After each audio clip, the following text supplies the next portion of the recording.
അങ്ങനെ ഞാൻ ഒരു ചെറിയ വീഡിയോ ആയിട്ട് വന്നിരിക്കുകയാണ്. വേറൊന്നുമില്ല, നമ്മുടെ വീടിൻ്റെ അടുത്തുള്ള അത്തിപ്പഴം ചെടിയാണ് കേട്ടോ. അത്തിപ്പഴമൊക്കെ ഒരുപാട് നിറച്ച് കാച്ചിട്ടുണ്ട്. കണ്ടില്ലേ, ഒരു കുഞ്ഞു തൈയാണ്. ഇതിലൊക്കെ നിറയെ കാച്ചിട്ടുണ്ട്, പക്ഷേ ആയിട്ടില്ല. കുറച്ചുകൂടെ വിളയാനുണ്ട് കേട്ടോ. ചെറുതാണ്. കണ്ടില്ലേ, വേറെ അങ്ങോട്ടൊക്കെ ഉണ്ട്. ഇതിനൊക്കെ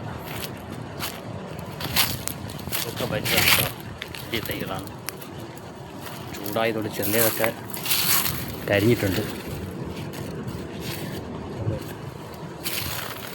ഇനി നമുക്ക് കുറച്ച് അങ്ങോട്ട് പോയി നോക്കാം. അവിടെയുണ്ട് കുറേ കാണിക്കാനുള്ള കുറേ വീഡിയോസൊക്കെ.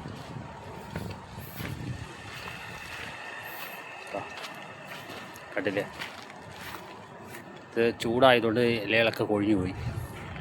എന്നാലും കായൊക്കെ കേട്ടോ. പിന്നെ വേറെ നമ്മുടെ നാട്ടിലെ പോലത്തെ ഇവിടെ ഒരു വാഴ ഉണ്ട് കേട്ടോ. വാഴയാണെങ്കിൽ ഇതാ കുലച്ചിട്ടുണ്ട്, പക്ഷെ ചെറുതാണ്. പക്ഷേ നാട്ടിലെ പോലെയല്ല, ഇവിടെയൊക്കെ വാഴ കുലച്ച് കഴിഞ്ഞാൽ കിട്ടിയ ഭാഗ്യം, ഇല്ലെങ്കിൽ എന്താണെന്നറിയാം, ചൂടായതുകൊണ്ട് പട്ടുപോകും. ഇതൊക്കെ മാംഗോയുടെ കൃഷിയാണ് കേട്ടോ.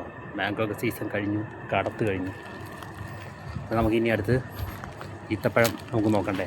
ഈത്തപ്പഴം കുറച്ച് അടക്കാൻ നോക്കാം. ഇതെല്ലാം വലിയ നിൽപ്പുണ്ട്. ഇതിലൊക്കെ കുറേയൊക്കെ ഉണ്ടായതെല്ലാം അടത്ത് കേട്ടോ. കുറേയൊക്കെ അത് പഴുത്ത് നിൽപ്പുണ്ട്. കണ്ടില്ലേ,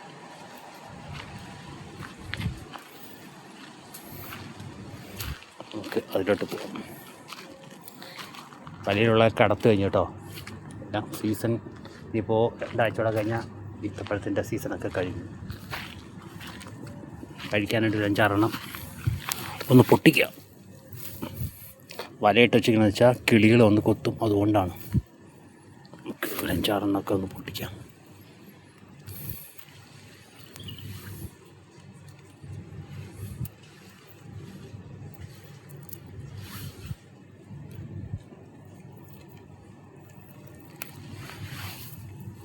കണ്ടില്ലേ, നല്ല പഴുത്തതാണ് കേട്ടോ. ഇതിലുണ്ട്.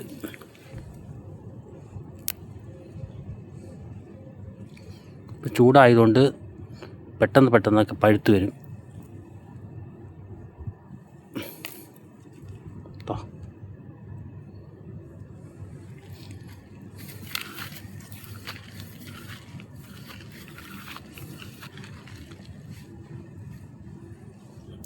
ശമ്പലമുണ്ട്.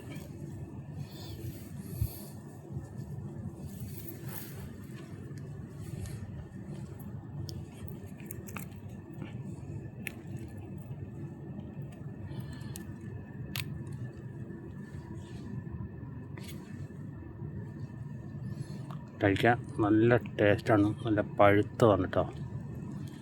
നല്ല തേന് തോറ്റു.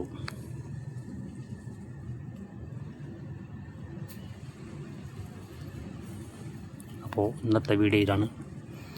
ഇന്നത്തെ ചെറിയ കുഞ്ഞു വീഡിയോ ആണ്. വീഡിയോ ഇഷ്ടപ്പെട്ടാൽ സപ്പോർട്ട് ചെയ്യാം കേട്ടോ. ഇതിലൊക്കെ ശരിക്കുണ്ട് കേട്ടോ. ഇതൊക്കെ നമ്മൾ കോണി വെച്ചാണ് കയറി അടക്കുന്നത്. കണ്ടില്ലേ. വീഡിയോ ഇഷ്ടപ്പെട്ടാൽ സപ്പോർട്ട് ചെയ്യാം.